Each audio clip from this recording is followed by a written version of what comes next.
Good morning. आज आम्ही निघाले नुकताच लोकार्पण झालेल्या छत्रपती शिवाजी महाराजांच्या मंदिरात.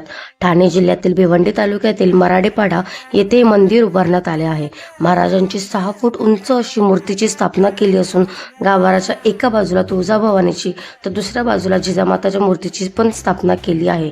ऊन खूपच जास्त होतं, त्यामुळे आईला आणि प्रबुद्धाला हिरकणी कक्षात ठेवून आम्ही गेलो मंदिराच्या तटबंदीवर. मंदिराच्या भिंतीच्या चारही बाजूला शिवमुद्रा बनवली आहे. या मंदिराच्या बांधकामासाठी जवळपास 6 वर्षांचा कालावधी लागलेला आहे. भिंतीवर 3D आर्टमध्ये महाराजांचा इतिहास दाखवण्याचा प्रयत्न केलेला आहे. तसेच महाराजांचे शिवकालीन शास्त्र सुद्धा दाखवण्याचे प्रयत्न केले आहे. पुढच्या पिढींना महाराजांचा इतिहास कळावा म्हणून हे मंदिर बांधण्यात आलं आहे. आम्ही इथून दादर चैत्यभूमीला पण जाणार आहोत, पण एकाच व्हिडिओमध्ये सगळं कव्हर करता येत नाही, त्यामुळे मी त्याचा दुसरा पार्ट बनवून टाकणार आहे. तर भेटूया नेक्स्ट पार्टमध्ये. तोपर्यंत बाय बाय.